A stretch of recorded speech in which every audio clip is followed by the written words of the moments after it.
Eu sou Mário Persona e essas são as respostas que eu dei aos que me perguntaram sobre a Bíblia.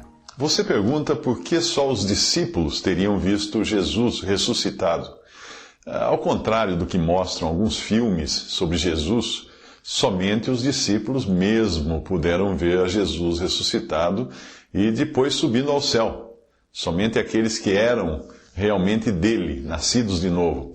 A razão disso, eles possuíam algo que ninguém possui ao nascer neste mundo. E eu aproveito agora para perguntar se você possui isso que eles possuíam.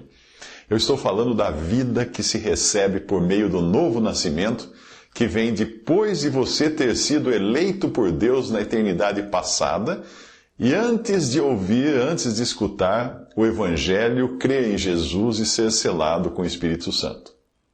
Todos os seres humanos nascem como descendentes de Adão e trazem assim a natureza adâmica, que foi arruinada lá no Jardim do Éden quando o pecado entrou na criação. Adão foi o protótipo de uma linha de montagem que acabou arruinada pelo pecado logo no início. Pense numa fábrica de robôs capazes de se multiplicar por algum tipo de nanotecnologia desses filmes de ficção científica, só para você entender o que eu vou dizer. Se o protótipo sofreu uma mutação maligna, todos os exemplares derivados daquele protótipo de robô virão com o mesmo defeito. E no caso dos seres humanos, essa multiplicação da espécie se dá pelo nascimento do sangue, da vontade da carne, da vontade do homem e não de Deus, como fala em João capítulo 1, versículo 13. Eu, você e todos os que foram multiplicados como verdadeiros clones daquele protótipo original, trazemos também o defeito original. Isso é o pecado. Nós temos em nós essa natureza, às vezes chamada de velho homem, em Colossenses 3,9, ou de coisas velhas, em 2 Coríntios 5,17, ou de carne, em Romanos 7,18. Todas elas expressões que mostram aquilo que era velho para aqueles que agora possuem uma nova natureza. E a respeito dos nascidos assim, Jesus diz a Nicodemos: o que é nascido da carne é carne. Em João 3, capítulo 3, versículo 6. Você já ouviu aquele ditado de que a fruta não cai longe da árvore? Pois é isso que Jesus estava falando para Nicodemos, ali no Evangelho de João. Mas na sequência da conversa que Jesus tem com Nicodemos, ele vai falar de uma nova natureza. E vale lembrar aqui que Nicodemos era um príncipe dos judeus, isto é, um clérigo fariseu respeitado como conhecedor da lei dada a Moisés e fiel à sua religião judaica. Jesus não está dizendo essas palavras a um marginal, a uma prostituta, a um ladrão, ou alguém socialmente reprovável. Ele está dizendo isso a um cidadão de respeito.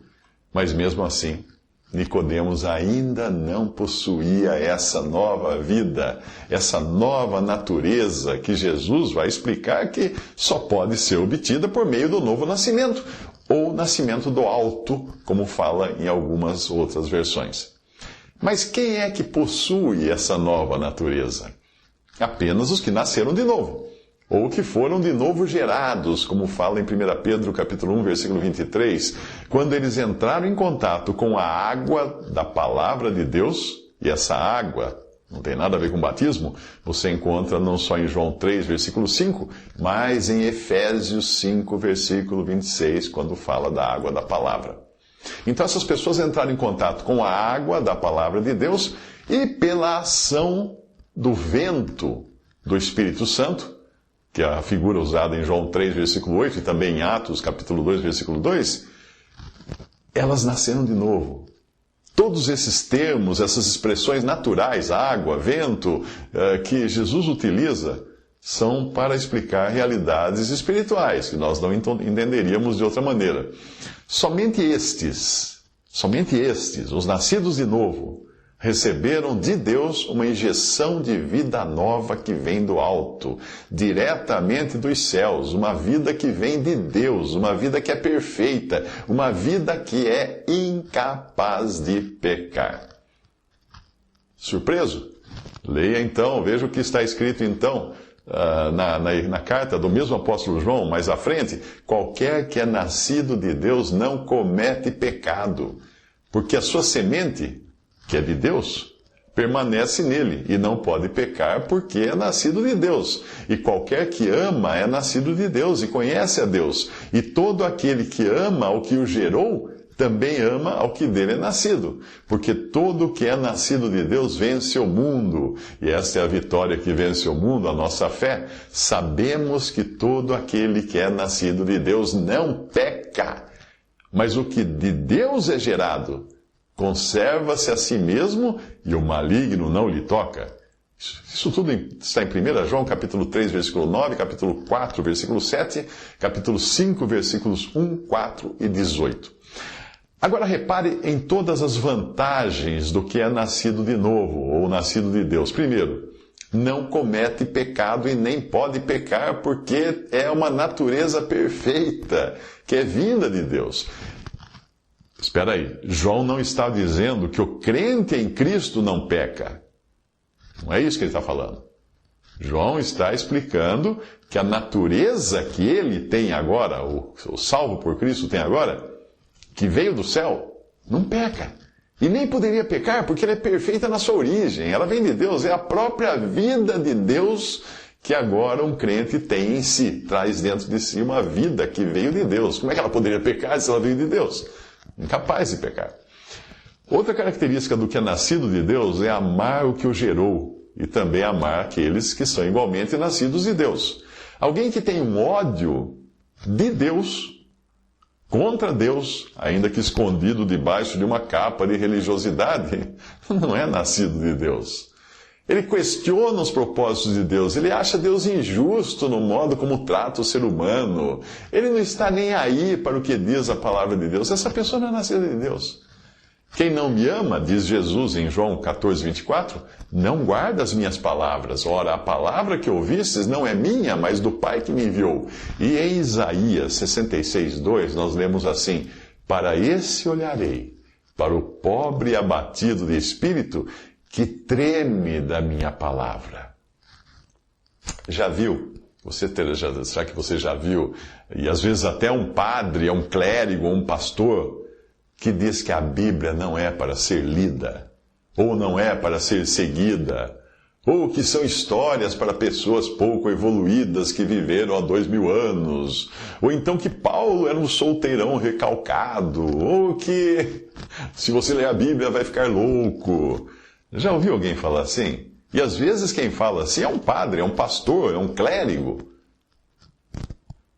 É gente assim que pode até ocupar um púlpito ou um trono papal, que está longe de ser alguém nascido de Deus, que treme da sua palavra. São meros relativistas, que usam a Bíblia da maneira como melhor lhes convém, mas não conhecem a Bíblia. E não conhecem o autor da Bíblia. Pois é desse novo nascimento e dessa nova vida essencial e necessária e literalmente vital que uma pessoa precisa para enxergar não apenas a Jesus ressuscitado, como aconteceu com os discípulos, mas até para perceber outras realidades espirituais que estão completamente ocultas ao homem natural, aquele que ainda está na sua carne, aquele que ainda está na sua natureza adâmica. Veja o que Jesus responde a Nicodemos, que parece até ser uma mudança de assunto pouco educada, não é? Na sequência. Afinal, não tinha sido isso que Nicodemos tinha perguntado quando ele veio às escuras, com medo dos seus colegas clérigos, para encontrar-se com Jesus à noite. Mas era dessa resposta que Nicodemos precisava. Nicodemos foi ter de noite com Jesus e disse-lhe: Rabi, bem sabemos que és mestre, vindo de Deus, porque ninguém pode fazer estes sinais que tu fazes, se Deus não for com ele. É isso que a conversa começa por aí. Mas veja o que Jesus responde, quebrando a conversa. Jesus respondeu: na verdade te digo, que aquele que não nascer da água e do Espírito não pode entrar no reino de Deus. O que é nascido da carne é carne, o que é nascido do Espírito é Espírito. Não te maravilhes de te ter dito, necessário vos é nascer de novo. O vento assopra onde quer, e ouves a sua voz, mas não sabes de onde vem nem para onde vai. Assim é todo aquele que é nascido do Espírito. João capítulo 3, versículos 2 a 8.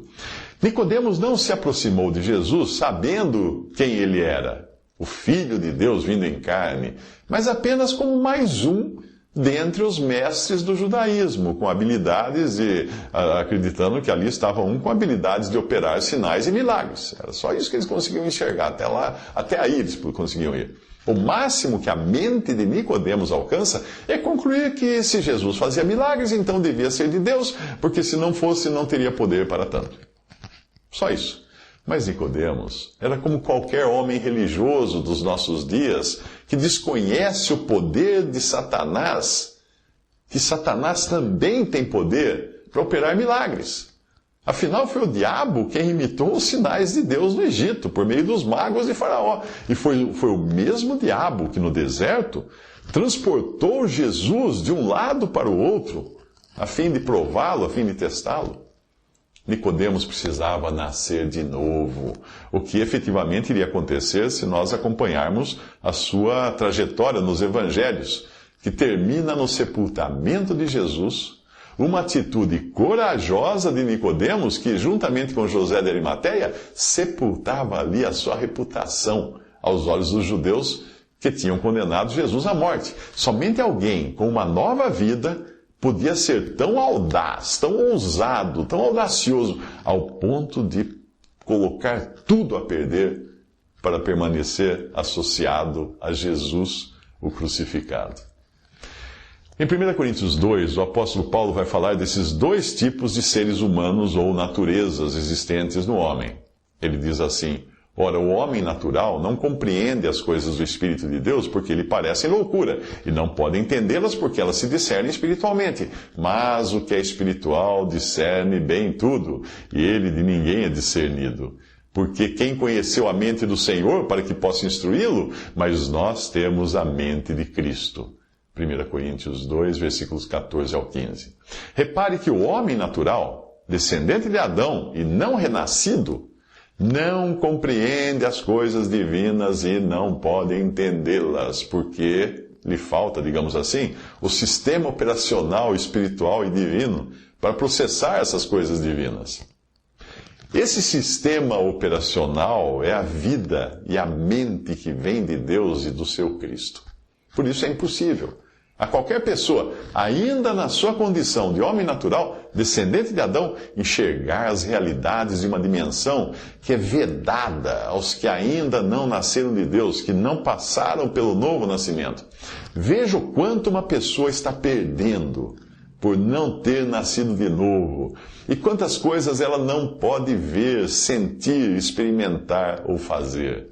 Repare só, aquele que não nascer de novo não pode ver o reino de Deus. Aquele que não nascer da água e do Espírito não pode entrar no reino de Deus. O homem não pode receber coisa alguma se não lhe for dada do céu. O Espírito de verdade que o mundo não pode receber porque não o vê nem o conhece. A vara de si mesma não pode dar fruto se não estiver na videira. O homem natural não compreende as coisas do Espírito de Deus, porque lhe parecem loucura, e não pode entendê-las, porque elas se discernem espiritualmente. A carne e o sangue não podem herdar o reino de Deus, nem a corrupção herdar a incorrupção. Portanto, os que estão na carne, na velha natureza, não podem agradar a Deus. Tudo isso que eu li são passagens da Bíblia, de João 3,3, João 3, versículo 5, versículo 27, depois foi João 14, versículo 17, 15, versículo 4, 1 Coríntios 2, 14, 15, 50 e Romanos 8, 8. Você já ouviu a expressão que está muito em voga hoje, muito na moda? Fulano é poderoso, ou então fulana é poderosa. Já ouviu essa expressão? Só se for ao rés do chão. Porque se não for uma pessoa nascida de novo, não pode ser poderoso ou poderosa de forma integral, totalmente poderoso e poderosa, ainda que tenha poder de fazer muitas coisas aqui neste mundo, não poderá fazer as que estão nesta lista, que eu acabei de citar aqui desses versículos, e não vai poder fazer muitas outras coisas, e enxergar muitas outras realidades espirituais, das quais só podem participar os que são nova criação em Cristo. Não pode ver, não pode entrar, não pode receber, não pode dar fruto, não pode compreender, não pode agradar a Deus, além de dispor de poder para deixar de pecar. Não tem poder para deixar de pecar. Mas se os que não eram nascidos de novo, não puderam ver a Cristo ressuscitado há 2000 anos e também não podem participar de todas essas coisas que são celestiais, todos irão vê-lo quando ele vier dos céus como Filho do Homem para julgar as nações. O mesmo acontecerá depois, quando os perdidos de todas as eras estiverem de volta aos seus corpos para se apresentarem diante do grande trono branco para receberem a sentença da condenação eterna. Eu espero sinceramente que você não esteja entre esses, porque aí será tarde demais. Eis que vem com as nuvens, e todo olho o verá, até os mesmos que o traspassaram, e todas as tribos da terra se lamentarão sobre ele, e os reis da terra, e os grandes, e os ricos, e os tribunos, e os poderosos, e todo servo, e todo livre, se esconderam nas cavernas e nas rochas das montanhas, e diziam aos montes e aos rochedos: caí sobre nós, escondei-nos do rosto daquele que está sentado sobre o trono e da ira do Cordeiro, porque é vindo o grande dia da sua ira, e quem poderá subsistir? Apocalipse 1, versículo 7, Apocalipse 6, versículos 15 ao 17. Visite respondi.com.br. Adquira os livros ou baixe e-books. Visite 3minutos.net. Baixe o aplicativo.